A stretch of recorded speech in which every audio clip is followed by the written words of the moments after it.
Hello, boys and girls, and many other genders. We are back for the Off the Woodwork Podcast, the show where we just talk about football, and Ant talks about Liverpool mostly, and we all just sit there and depressingly agree with him. How are we all today? That is very rude. I also talk about how bad Man United are. Also that. Been a bit of a weird week, isn't it? Yep. Some weird old results, apart from Arsenal. We're now used to Arsenal not winning.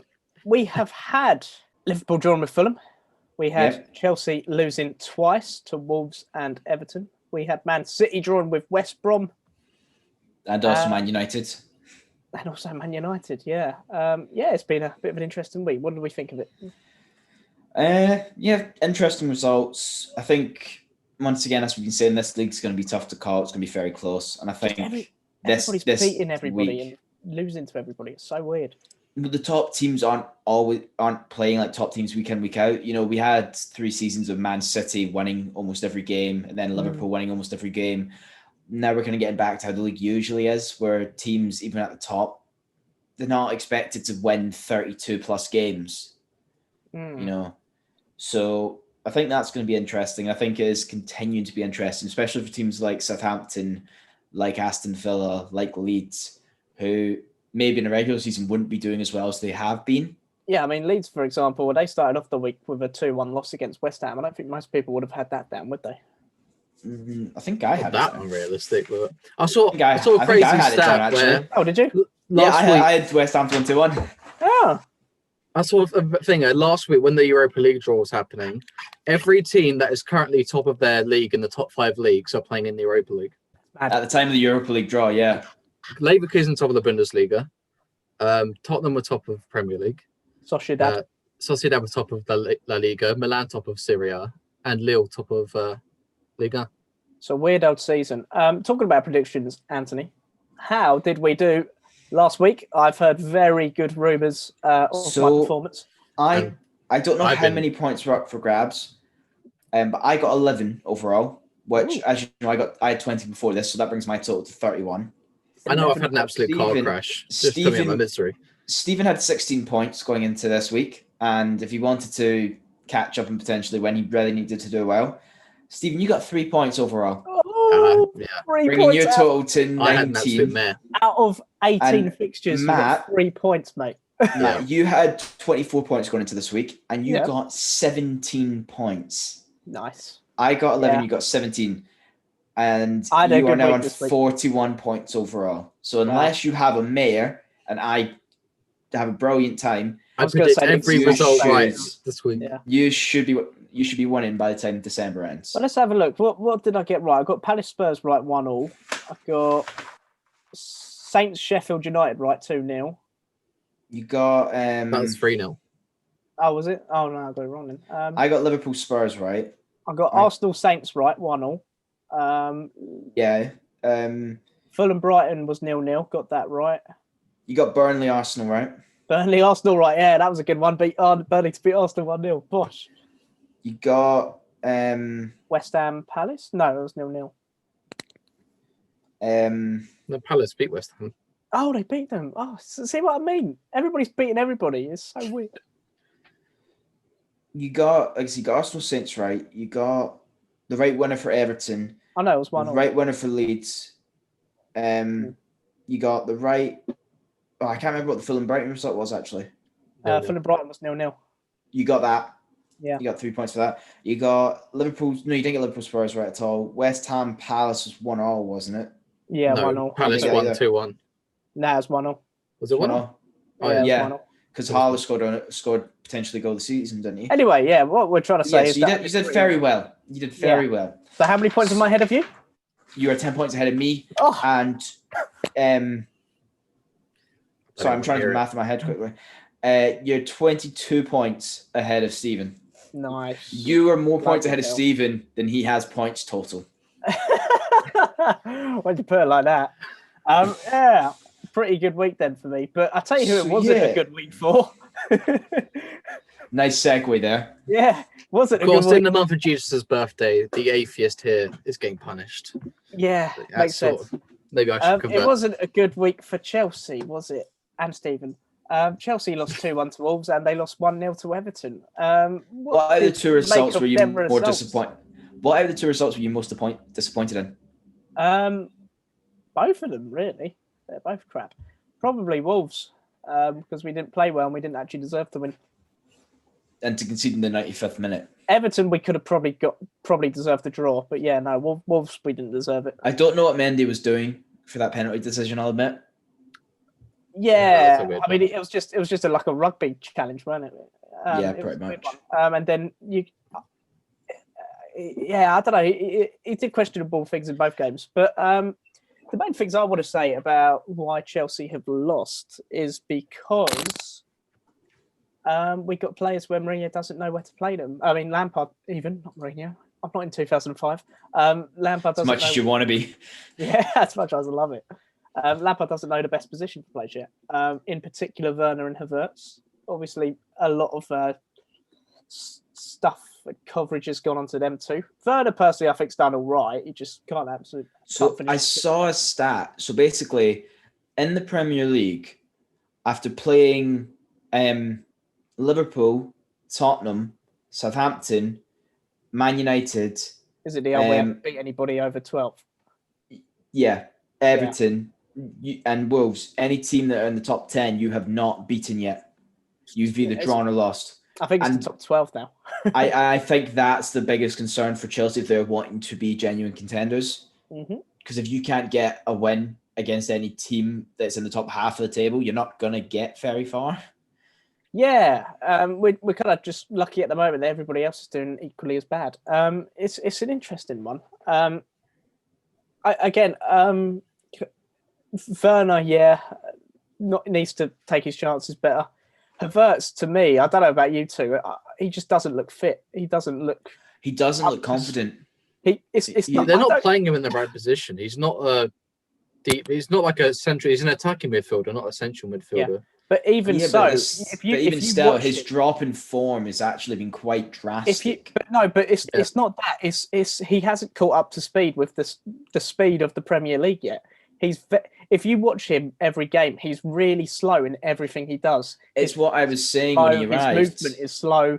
He just hasn't caught up to speed with the Premier League yet, which is the exact same thing which happened to Pulisic when he first came, and then obviously 6, 7, 8 months in, Pulisic. Yeah, but it's what I was saying when Havertz showed up first. I was saying that players. The Bundesliga is much slower than the Premier League. Players who come to the Premier League, it takes time to adjust because the standard of play, the aggression, the intensity is much higher in the Premier League than any other league. Yeah. It is the most difficult league to come to and play. Look at players who have failed in the Premier League. They went on to be really good in Spain or Italy or Germany, and it's because of that. The intensity levels are way down. The game is far less aggressive in those countries. So Havertz, you got to give him time, but at the same time, for the money that was spent on him, you really should be hoping he'd start delivering sooner rather than later. Yeah.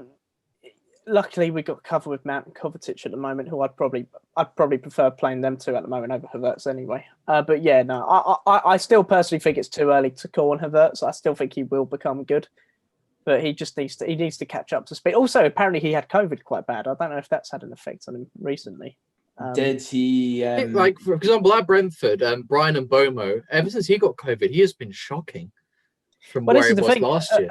If COVID affects you badly, it apparently has quite long-term effects on your kind of lungs and whatever. It'll be interesting to see because we've had a few players that have been out with it, and a few so Salah was out with it. He's come back. He scored in 2 games. Thiago had it. He came back. He was very good. Then he was injured again. The two unrelated. No idea when he's back. Hopefully he's back soon because I feel that not just as a Liverpool fan, but I think everyone wants to watch Thiago play in the Premier League. Mm-hmm. He is one of those rare talents. It'll be interesting to see though with other players who have had it and how they operate and how they play.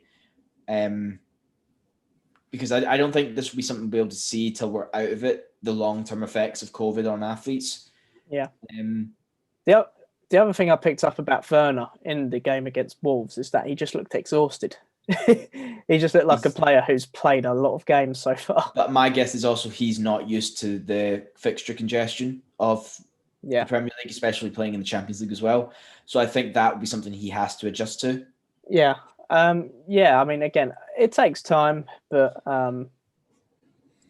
hopefully they'll get there. I'm still fairly confident, but I think in the short term, the run up we've now got, it ain't looking too good. Well, you're currently 6th, but you are 3 points behind 2nd. Like I say, the league is very close still. Yeah, but I'm just looking at our next 4 fixtures, and we've got West Ham, City, Arsenal, and Villa. Right. Okay. Tough. So you'll get at least one win there in Arsenal. That fixture. It'll be the most thing ever. It's not as scary as it once was. I know, but I'm just City thinking. and Arsenal are not at their best. All of a sudden, Arsenal lose their next game. All I'm thinking is Arsenal lose to Everton. They get a new manager in. First game, Arsenal beat Chelsea. But like, that's all I'm thinking. You're talking about how City isn't this tough a fixture. City have not lost that much in the league. They've lost less times than Chelsea have. Yeah, City's still going to be. I'm saying it'll be an easy game. I'm just saying it's not as scary. What I'm saying is Man City's problem isn't the fact they're losing. It's the fact they're not winning. They've played 12 games now. They've won 5, drawn 5, lost 2. They're drawing more games than they should be. We have to beat West Ham. West Ham, I think, will be probably actually the more surprisingly difficult game there. Yeah, I think we have to beat them. Philly should be beating. Arsenal and Man City, you're playing better than at the moment. But West Ham are playing surprisingly well this season, and they're only a point behind you. Yeah, no, but if we want to be title contenders, West Ham's a must-win game. Oh, you have to be winning that game if you want to be title contenders. Absolutely. Yeah, I think you got to get 9 points out of 12 in those games. Yeah, I'd agree with you. Yeah, I'd say that's fair. I'd say anything less than 7 would be pretty disastrous. Yeah, that's what I was going to say. Anything less than 7 would be a disappointment. So Chelsea is interesting to see because they had a good run, but if you because this is the first when they lost to Everton, that was the first time they lost since September in the league. But obviously they still got a way to go, and I think that's clear. Yeah. Okay, then let's move on because I think because we just mention Everton. Should we talk about Everton? Yeah, the fact they kind of bounced back recently. We got a lot of teams to talk about, really. Some who are doing good, some doing badly. But yeah, Everton beat Chelsea, beat Leicester. 2 results I'm very surprised with, especially. Actually, not especially. As well. 2 clean sheets. That's the more impressive thing. Obviously, I didn't have them down to beat Chelsea, but I would never have them down to beat Leicester away. I can't remember what I actually had. Leicester have been probably the most inconsistent team this season. Some weeks they look amazing, and other weeks they just look useless. What's interesting is, though, despite all this, Leicester is still sitting in 4th. Yeah, that's the thing. And Leicester Leicester only one of 2 teams to win 8 games this season. The other being Liverpool. The problem is Leicester have lost 5 times. I mean, with the form that Everton are in, especially, they'll be going into the next game against Arsenal. They'll be licking their lips, won't they? Yeah, I think Everton couldn't have had this form pick up at a better time. If they beat Arsenal, that's 9 points from 3 games that realistically last season you wouldn't have expected them to win. What will happen? They'll beat Arsenal, then they'll probably go and lose to Sheffield United. Yeah, but everyone's doing that this season. Yeah. So what's gone well for Everton again over the last few games? Calvert-Lewin is once again something we also have to discuss. He's been incredible this season. 11 goals now out of 13 games. Ridiculous numbers. Richarlison back. Yeah, good goal against Leicester. Maybe a bit of luck with on the way in, but still good play from him to get the goal. I think the last 2 games I saw with Leicester, I thought Mason Holgate looked pretty good. Much as I don't like him, yeah, he's picked up his form. Pickford's been, I believe it was the Leicester game. Pickford had quite a bit to do, and he did quite well.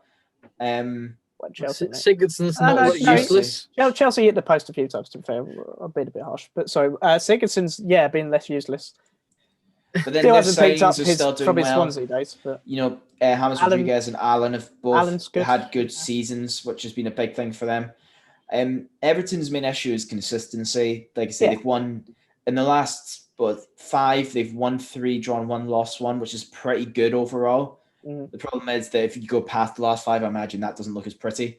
They've still got a world-class manager, and their aim should still be trying to get a top 4 finish, even though I don't think they will. I don't think they will, but they should be aiming for that this season. Yeah. Yeah.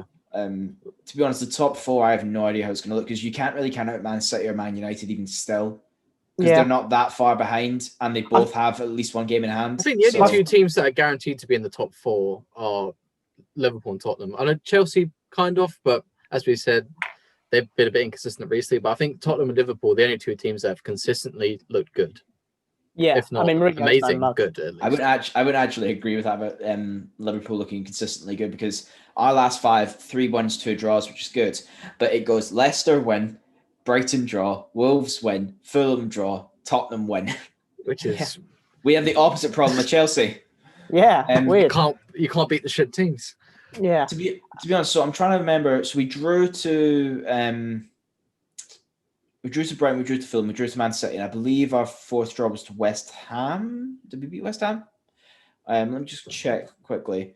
So Fulham. Move quickly to United whilst you're doing that. I think United's problem this season is they've just looked. United look like a team to me that are just going to win 1, draw 1, lose 1, and that would just be. Well, if you look at throughout the season, look at their record, it's not actually as bad as you'd think when you look at it. 3 losses, 2 draws, 6 wins, which isn't brilliant if they want to be title contenders. But United's last 5 games is 4 wins and a draw. Which is crazy considering how badly they've looked. No, but that's the thing. They've not looked brilliant. They've not looked good, but they've been winning and getting points. It was earlier than that. They've picked up their form because think about it. If they were 2 draws, 3 losses, 6 wins 5 games ago, they were 3 losses, 1 draw, 2 wins.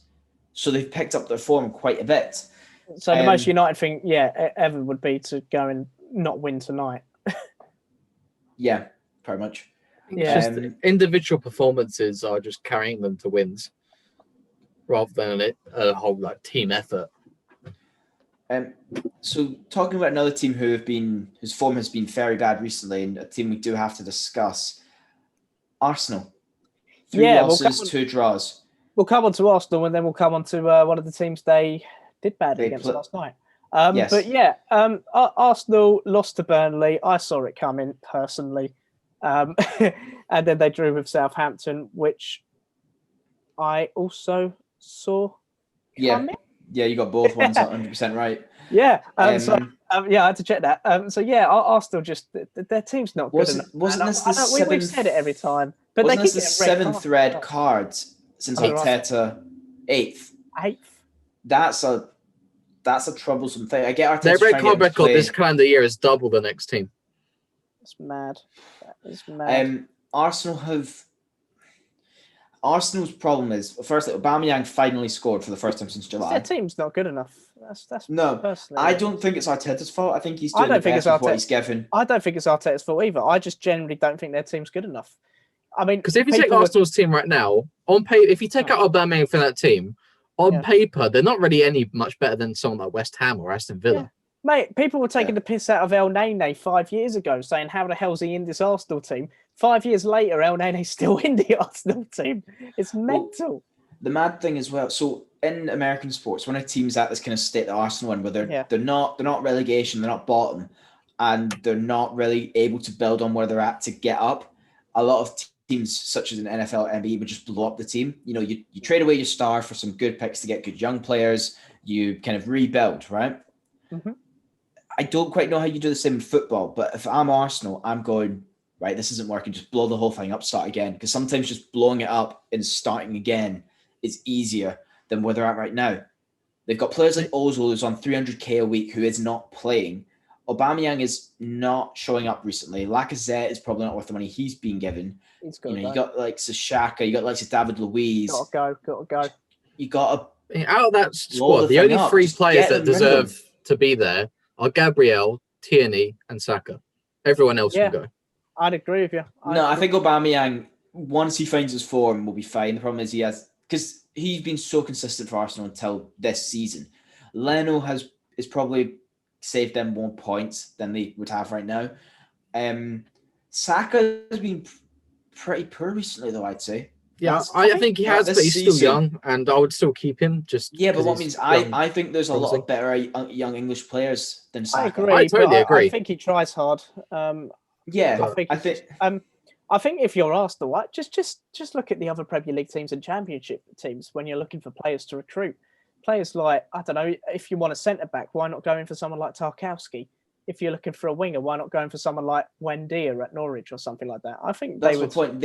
Arsenal are doing a whole. Let's take old players from our right, like let's take Ivan Toney. Like what did Willian and David Luiz offer Arsenal that a young player in the Championship could have given more of? Both players are at the point of their careers now where it's paychecks they're after. Yeah, I think if you're an Arsenal fan, would you take someone like Said Benrahma over Willian? I think they would. Yeah, of course. But he's all the thing Watkins. If you've noticed with Arsenal,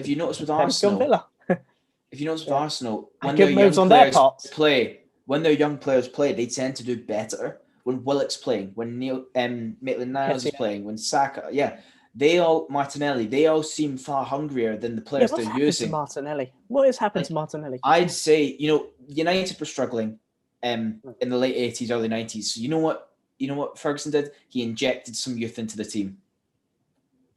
Class of 92, and the rest was history. Arsenal need to do the same thing. They're experienced players that aren't doing it. Just play your youth players. How could it be any worse than it is right now? And the thing is, all the players who leave Arsenal, they're bloody laughing, aren't they? Maitland-Niles gone to South. Maitland-Niles is still there. He is he still there? Oh no, he was going to go. Sorry, I was thinking of bloody Theo Walcott, and for some reason. Did you see Theo Walcott when he scored? Sorry, this will be a segue on to Southampton. But 270 appearances for Arsenal when he's gone celebrating when he scored against them, the most Arsenal thing of all time. Oh God.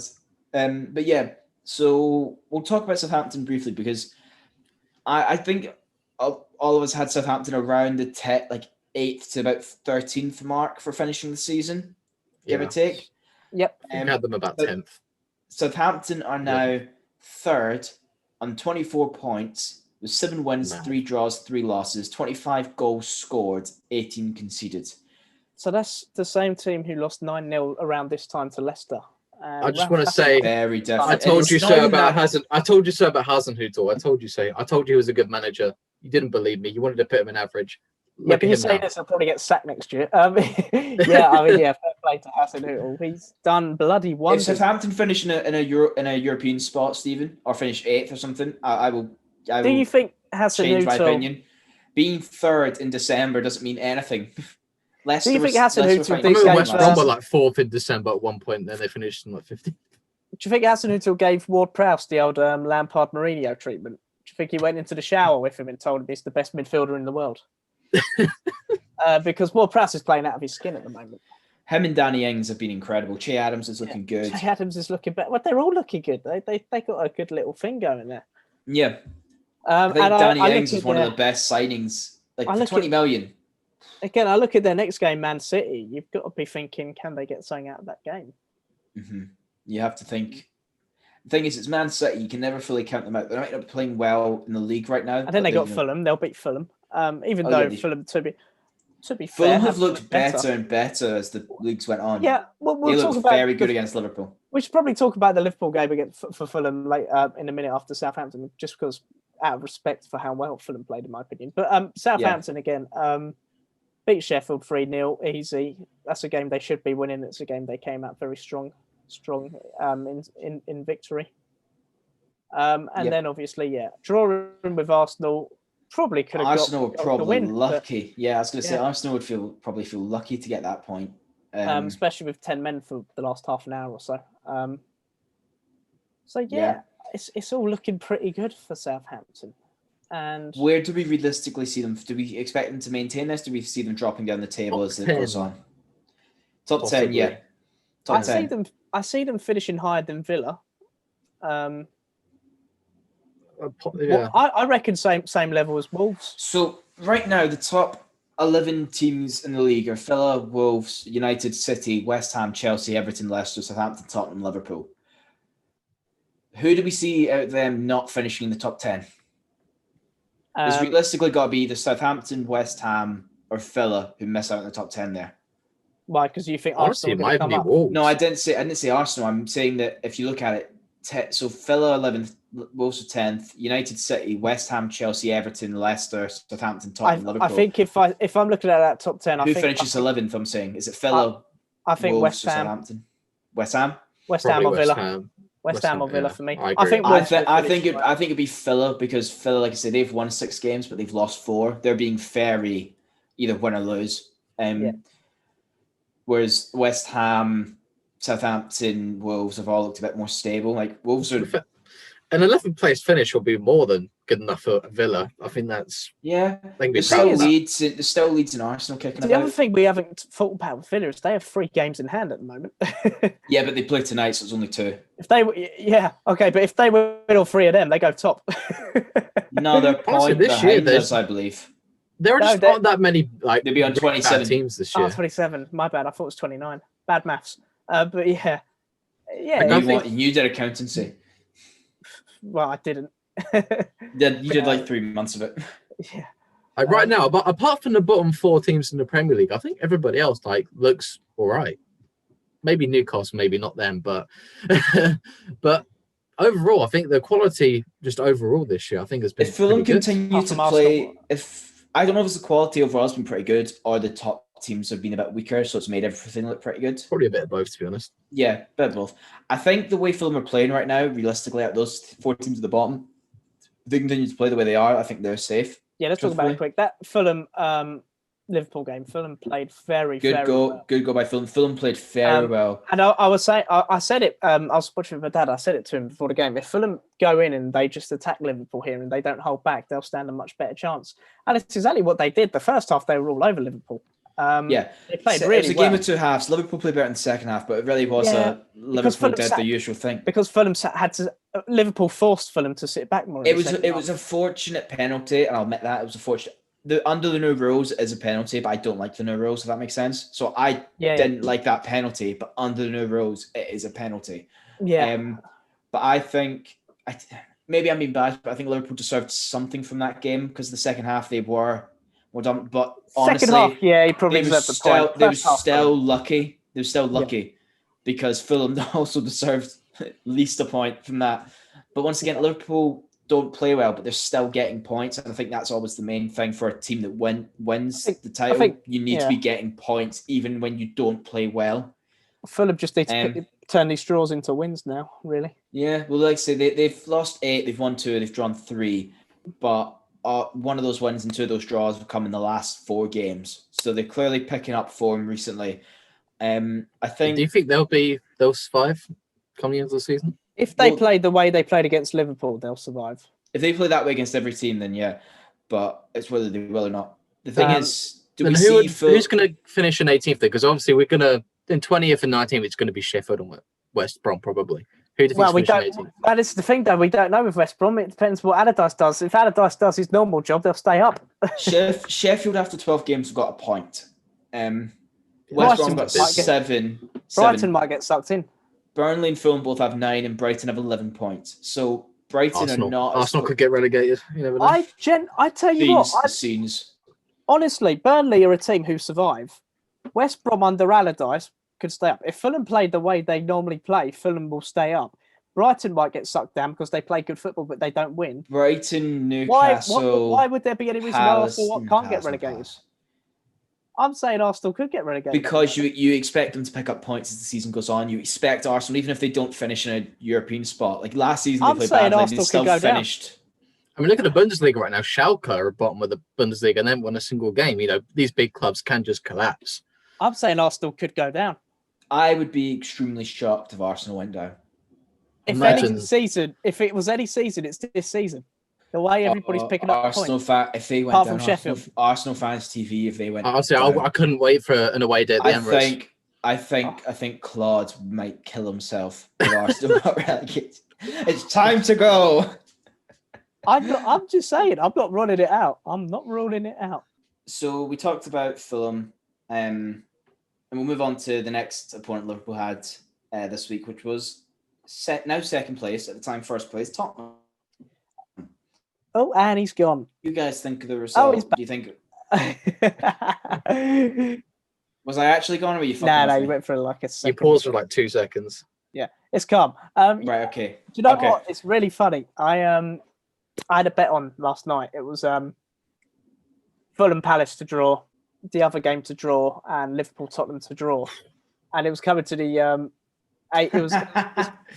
it was just before I had the cash out open. I was like, should I let this run? It's the last 5 minutes of the game, and I've looked at it and I've seen on Bet365 because Amazon Prime's like a minute behind. It's really annoying. I saw on Bet365 that Liverpool had a corner, and I was like, screw it, I'm cashing out. I don't trust it, and I've cashed out. I'm so lucky because that's then Liverpool went and scored. Best decision I've ever made. I can't remember who it was, but did you see? I think it was Sky Sports. Tim Sherwood. Yeah, Tim Sherwood talked about, they're not going to score from here because they've lost other targets, and you got Harry Kane in the box, and then there was a meme on Twitter. Mid-sentence. That's a meme on Twitter. Tim Sherwood in 1912. I don't think the ship will sink. It's the biggest ship ever built. No iceberg's going to be able to break this ship down. But anyway, yeah. It was okay goal. A game even. Firmino's header was lovely. Yeah. Stephen Bergwijn can't finish his dinner. He couldn't score in a brothel. That bloke couldn't score in a brothel. You have such a way with words. Yeah, it was an okay game. Heung-min Son had a good game. Aurier looked very good. He kept Mane very good. Aurier just looked like a different player this season. The whole squad has. He's got that squad playing with aggression they never had. They don't even need Matt Doherty anymore. It kind of seems like a very good buy for them. Højbjerg's that kind of player that everyone hates to play against. He's just, he's annoying. He kicks you. He does a job. He's not the flashiest of players. He's not just the best of players. Very Mourinho player. Yeah, every team has it. Every team has that kind of player that's defensive, a bit more aggressive. Like we have Fabinho, they have Højbjerg. You mentioned Matic. You don't need 11 Kevin De Bruyne's on the pitch. Yeah. You just need some of those players who can do the dirty work to let the other players shine. You have Kante, bit different, but I think Mourinho claimed that Tottenham were the better team. I don't know if that's true. I think Liverpool were. Liverpool had more chances. Tottenham had the better chances, I'd say, though. Yeah, they had the better clean-cut chances. Yeah. I think Hugo Lloris was saving Tottenham a lot. I think without him in goal, that scoreline could have looked very different. He made some really good saves. I think the one I do want to highlight Curtis Jones, because Curtis Jones, he's played. Well. I think he's pretty sure he's played in every game for Liverpool since the start of November, or played at least in most of them. He has looked brilliant. He's not looking like a young player still trying to find his feet. He is looking like a player who is Premier League ready. He is. So I've got his stats from last night up, and basically, so he completed 106 passes out of 113. He had 16 final third entries. He had 9 ball recoveries, won 4 out of 5 aerial duels, 4 interceptions, 3 shots, 2 chances created. So he had 106 passes. The entire Spurs side completed 152. He was all over the pitch, Curtis Jones. He wasn't afraid to run with the ball, wasn't afraid to get the ball moving. Where do we think he ranks amongst the young English players right now? He's up there. I think he needs a bit more game time before we start, because obviously he's new on the block. But he's got the potential to be once again very good. In fact, Liverpool have quite a few players who look pretty good. The other one who's very highly rated at the moment is Harvey Elliott at Blackburn. Looks very good at Blackburn. Harvey Elliott looks so good at Blackburn. So if you're Liverpool, you're pretty happy that you've got your team who are very strong, and you've also got youngsters who are coming through looking good as well. Harvey Elliott is 17. Yeah. Curtis Jones is 19, which makes me very sad that I'm 23. Yeah, Harvey Elliott 17 and he already looks like the best player at Blackburn. Maybe bar Adam Armstrong. Yeah, I think Harvey Elliott's probably on the level at the moment in terms of ratings with the likes of Billy Gilmore, coming through, breaking through now. He's like a leading championship player at the moment. He's one of the better players in the championship. I don't think he's quite Premier League. Ridiculous though. Yeah, I don't think he's quite Premier League quality yet, but he's definitely like a good player for a Championship team. At the moment. I think Elliott would be a worthy successor to Salah when Salah's time comes up. Oh yeah, if he continues his current trajectory, I think he could be. I don't think you need to send a replacement. I think you've got Jota and Harvey Elliott. You've got your new wing pairing when Mane and Salah get a bit older. Obviously there's still time for him to screw his career up. Very true. If he was at Blackburn in general and wasn't at Liverpool, do you think he'd be one of the players like Jude Bellingham who'd be going abroad to Germany? Potentially, or he'd be going elsewhere in England. I think, like I say, he's looking very good. I want to also get a compliment Reece Williams, Premier League debut, 19 years old. Going up against once again, he's going up against probably one of the best attacking pair right now. Yeah. And besides Son's goal, he had a very good game. Son's goal, think it was onside or offside? At first I thought it was off, but I think it was on when I saw the replay, because I think the foot of Reece Williams, I believe. Yeah, I think that his left foot was keeping him on, I think. Yeah, it's a very close one. I'm happy for it to be given onside. My main issue is we've seen tighter calls be given as offside.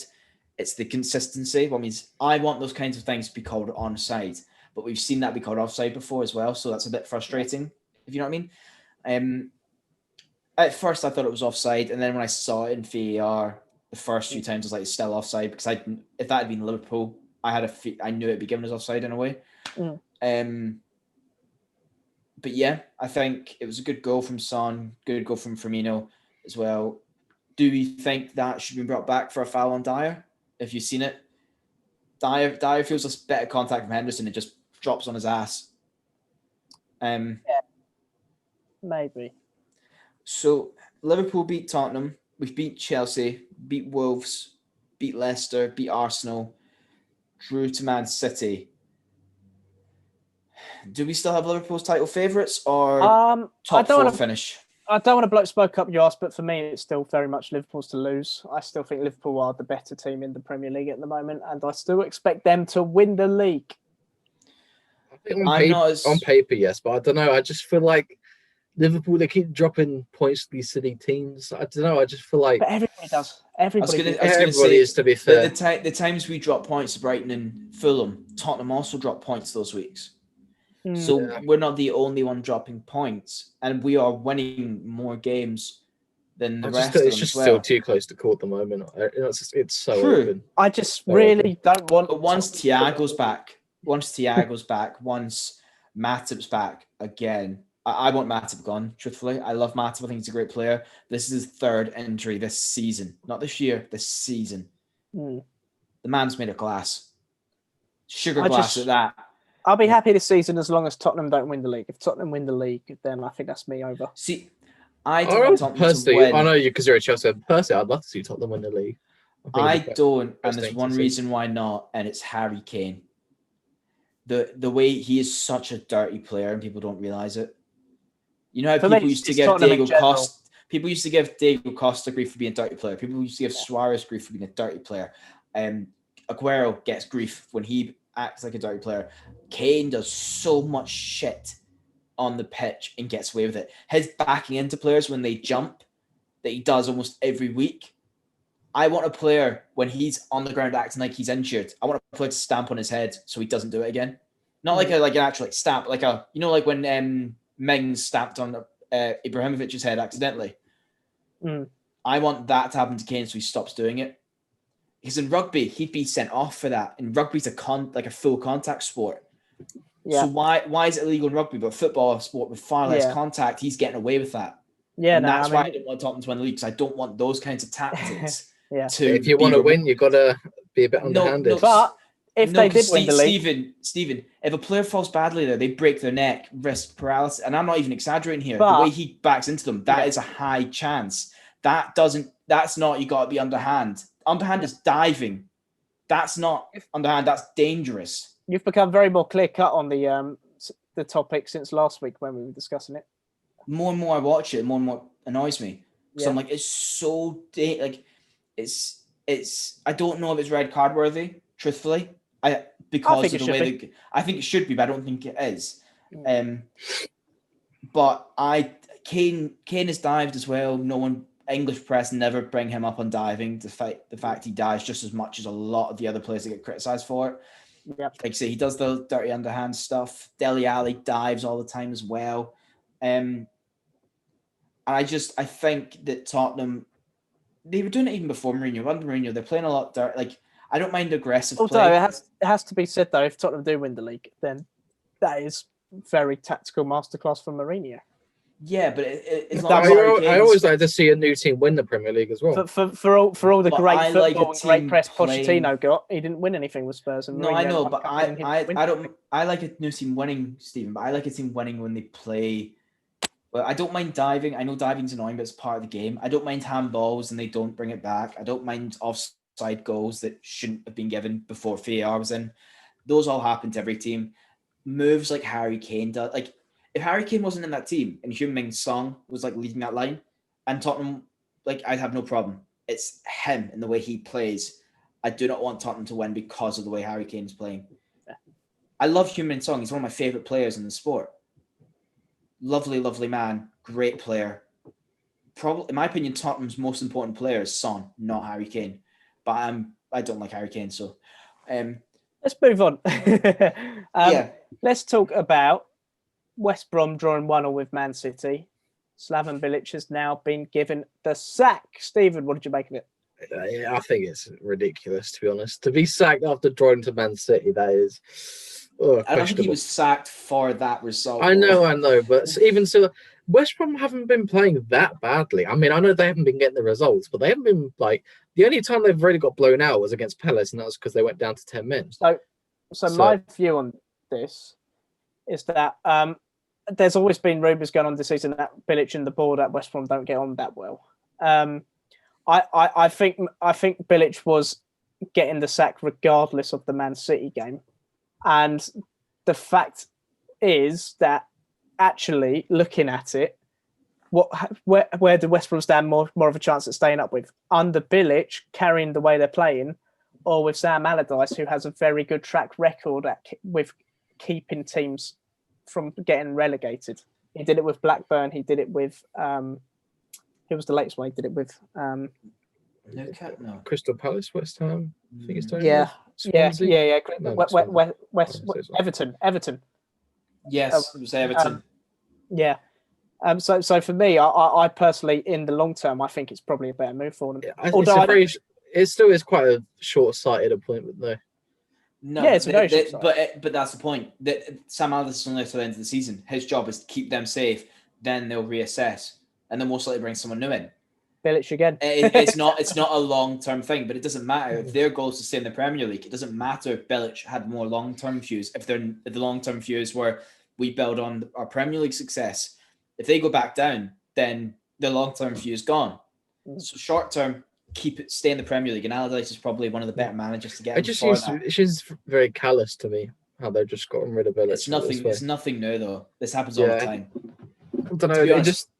I don't know. I just don't like it personally. I just think it just. I'm sure is this any different to what happened with all the Watford managers or Claudio Ranieri and Leicester were doing a bit per? Well, apparently the West Brom chairman barely even shows up to games. I don't think he even turns up to any games. So he's off in China, just doing whatever he's doing. Yeah, but that was nothing new. A lot of them do that. Human rights. A lot of them. Arsenal Stan Kroenke never comes to the games. He sends his son.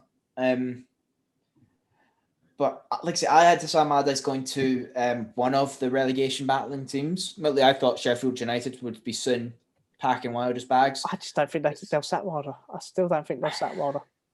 Especially when he gets a result against United tonight. Maybe not, but 1 point from 12 games. That's what? That's 36 potential points. 36 potential points. He's got 1. I just think as I said, I just don't think it doesn't look good on the club the way they've got rid of Bilic like they have. No, but it's cutthroat. It's business. Yeah. It's not personal. It is cutthroat. It is because the thing is they're looking at the money they stand to lose from going down to the Championship. It's business. When you fire someone, it's not pretty, but you do it because it's business. It's nothing personal against Bilic. It's He's not doing what they need him to do. The team is not performing that, so they bring in a specialist who can. Sorry, I don't think anybody will be shedding a tear if West Brom do go down. Yeah, I think West Brom now stand a better chance of staying up than they did. That's my view. They've given themselves something that very much. Bilic doesn't have a great track record, because West Ham had a rough spot when he was in charge. Like, they did well with him one season, then the season after rough spot. And was he not binned for David Moyes, or was there something? No, Pellegrini was in between, wasn't he? Like with David Moyes, Pellegrini, then David Moyes again. So I was right. He was brought in to keep West Ham afloat, and then he went, and then Pellegrini came in, and then Moyes was brought in again. I think it's, in a way, it's the right move for West Brom. Nothing against Bilic, but clearly he wasn't getting the results. 1 win out of 13. So we'll have to see how Allardyce does. It's not going to be attractive. West Brom will probably play worse football than they were playing, but they'll be getting more points. Well, I think West Brom's biggest strength is their defence. So then that even works better, because Sam Allardyce, that's what he needs. Oh yeah, it's not pretty, but it is a lot what it of is. shit house, low scoring games. On that note, should we go on to our predictions? Let's do it. So will Matthew continue his fantastic form, or will will Anthony manage to catch him up? We'll find out. I just have to write off this month. I've had a mare. Move on. Yeah. We go again next week, as the football like. So interesting. This space is no longer in date. I've been more of a chicken korma this month than a vindaloo. Interestingly, I told you about the last man standing that a lot of that I was doing for my football team. 117 people started it. There are now only 7 left. One of them is my dad, who had Leeds down to win last night, and they did. Everybody else who's left standing has Villa to beat Burnley tonight. So if Villa do not beat Burnley, Dad wins. My dad wins the jackpot. It's typical. And I am going for this. I don't think Villa are going to pick up all 3 points. I think Villa Burnley's going to end in a 1-1 draw. And that's my first prediction. I just have that feeling that it's typical that my dad will be the person who wins the jackpot. I'm going for Villa Burnley to be 1-1 tonight. Anthony. I do predict Villa to win. I predict a 2-0 win for Villa. Burnley have been pretty poor this season overall. And Villa's attack. Yes, but it's Arsenal. Villa's attack have been very good this season. So, 2-0. I think it's going to be 2-1 to Villa. I do think Burnley are going to get 1 goal. Might just be scrappy, or Chris Wood header from a corner or something. Yeah, from a corner. Yeah, but I think it's going to be a pretty average game. 2-1 to Villa. Okay. There we go. Now we move on to the Battle of the Uniteds. Sheffield versus Manchester. Anthony, what do you think? 3-1 to Man United. The form's picked up. They have been scoring quite a few goals in most games, and Sheffield United have just looked poor. So 3-1. Stephen. I'm going to be even more harsh on Sheffield. I think it's going to be 3-0. I don't see Sheffield scoring against this United team, to be honest. I think it's going to be pretty easy. Although, saying that, watch Sheffield win this 2-1 or whatever. But I'm going to say United to win 3-0. Manchester United, that is, not Sheffield United. Yeah. Okay. So Sheffield United is Man United to win 3-0. So one of the things that did me really well over the last week and a half is betting on is predicted a lot of draws. And Sheffield need to pick up points at some stage. So I'm going for Sheffield versus Man United to be 1-1 as well. I'm expecting 2 1-0 results tonight. Sheffield, Man United 1-0. It's bold, but I like it. Yeah, not great viewing pleasure tonight then. Nah, give it a miss tonight. Palace versus Liverpool. In contrast, I think Liverpool should beat Palace. Palace have been playing okay again, but I think Liverpool are better. So I'm going to go for Liverpool to beat Palace 3-1. Stephen. I'll tell you what, on my prediction, I've got Liverpool to beat Palace quite comfortably, but we've been talking about Liverpool have been drawing with a lot of these crap teams. So you know what, I'm going to change my prediction. I'm going to think it's just going to be another 1-0 draw. draws are the way forward. Anthony. I predict Liverpool to win 2-1. Got back my own team. I think, while you're right, Stephen, they have been drawn to weaker teams. Palace is a team that sticks in a lot of Liverpool fans. And Benteke's back. Oh, Benteke suspended. Well, no, because if you remember 2014, 2014, the 3-3, 3 goals in the 8th minute. A lot of Liverpool are always cautious when we play Palace. So, yeah, I think it's not going to be a high-scoring game, 2-1. Probably might not be the prettiest game, but I think Liverpool will make sure they get the job done. Now they've got that lead on Tottenham, they want to build on it. Probably my favourite non-Chelsea game I've ever watched in the Premier League, that Liverpool Palace game. Of course it was. Yeah. That was a hard time. Southampton versus Manchester City. This is a toughie. Stephen, what do you reckon? I'm going to say 1-0 to the Saints. Going 1-0 to the Saints. Fair enough. Yeah. Anthony. I've went for 2-0. I think Southampton look very good, but it's still Man City. And Man City, especially against teams that are doing well, they tend to shop a bit more. So 2-0. The third draw in a row.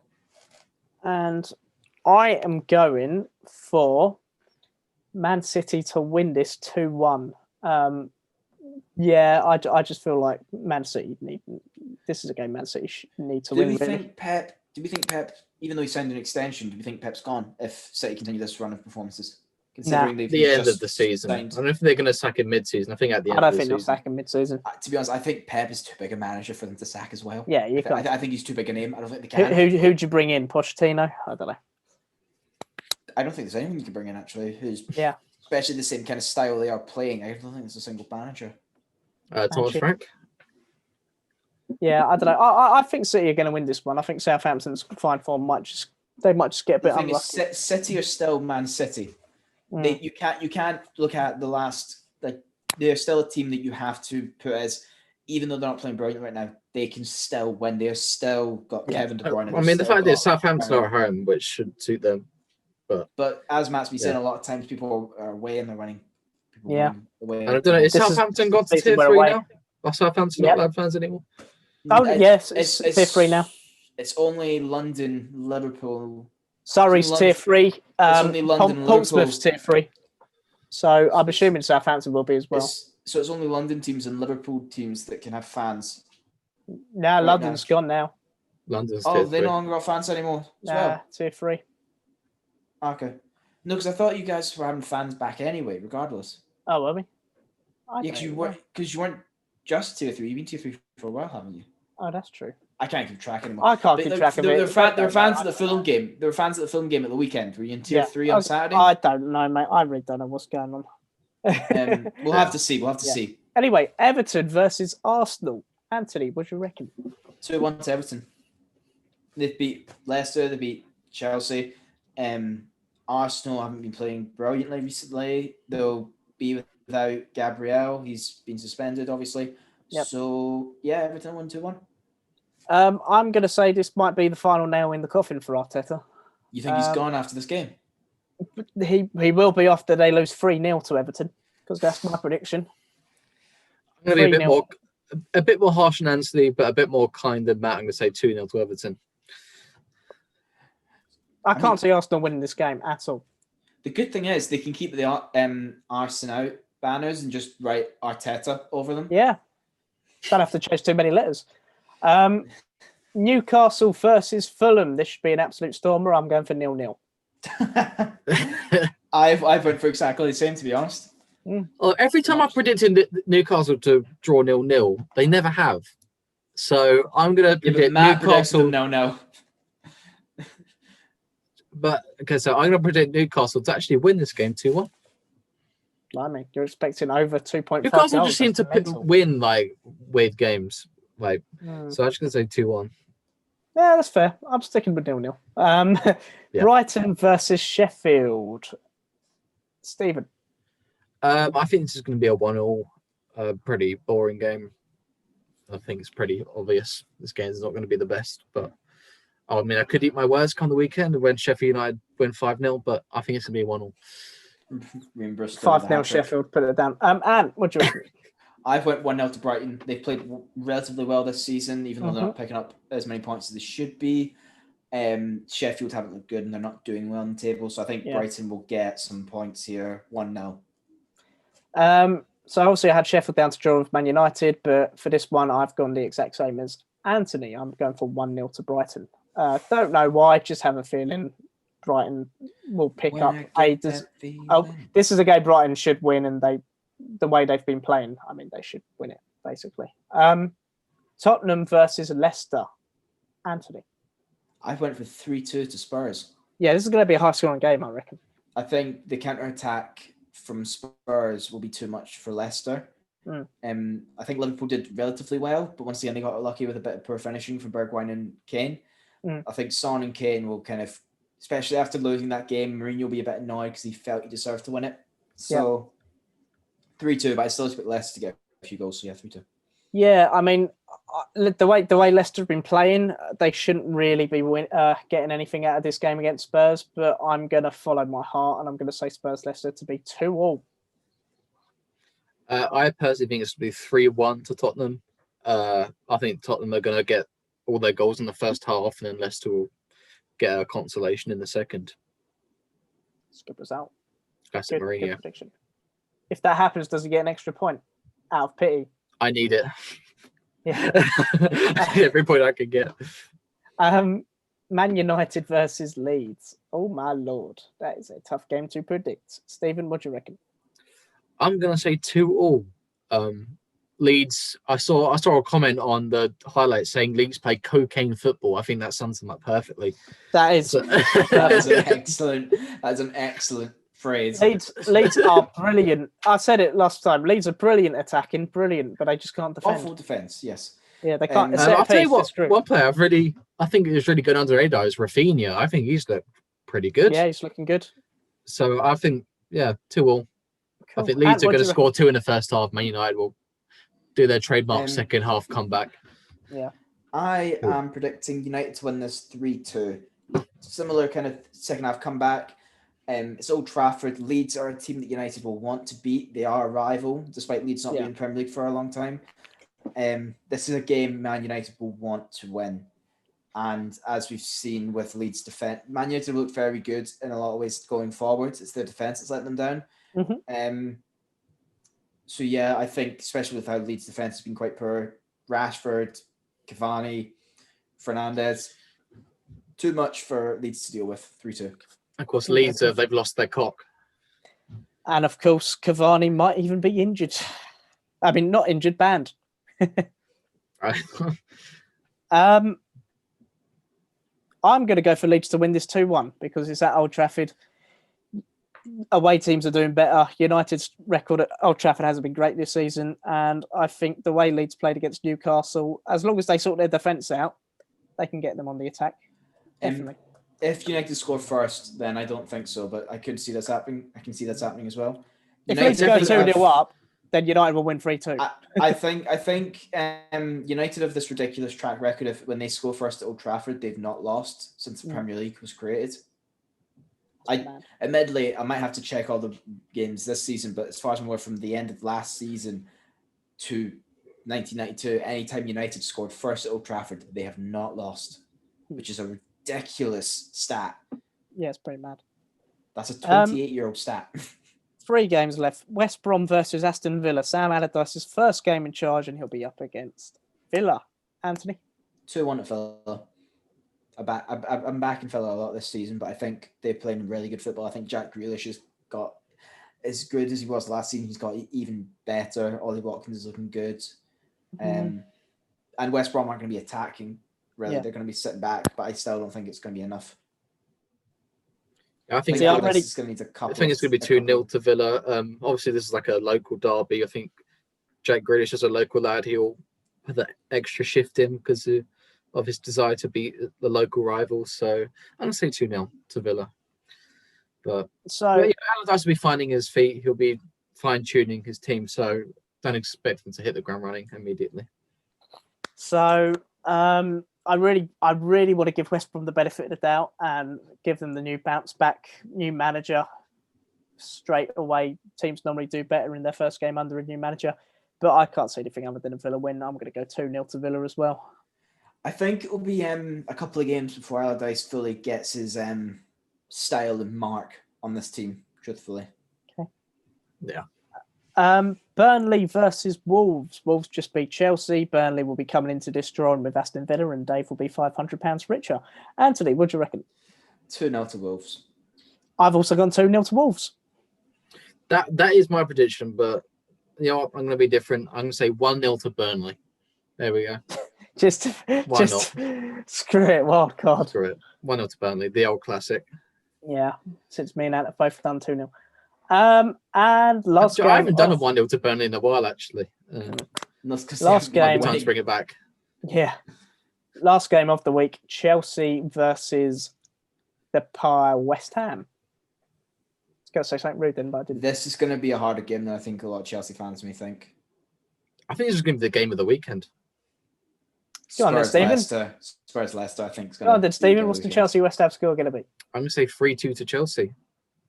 I think this is going to be quite a good, high-scoring game between two teams who, Chelsea haven't been in the best form in the last week, but in general, two teams in good form and who play good attacking football at the moment. So I'm going to say 3-2. Fair game. Anthony. I think Chelsea will break the record and finally win a game against a team in the top half of the table. I want Chelsea to win 2-1. Come on. Oh, what, you put 2-1? Yeah, I don't think it's going to be a pretty win or anything, but... I've put 2-1 as well. I'm going to have to change it, aren't I? You can do what you want.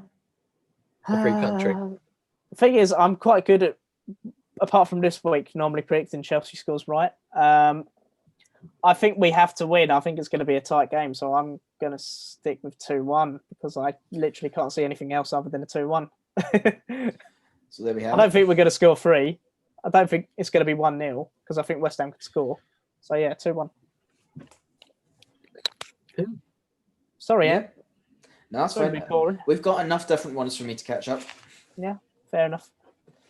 Until Sheffield United enter the draw tonight. I can't wait. But that is the end of this podcast, and that's the end of the episode. Thank you for watching. I'm Matt Perry, joined by Stephen and Anthony. Boys, take care. See you later. Not really. I'll see you in about a minute when we record the next thing. Bye. Bye. Johnny.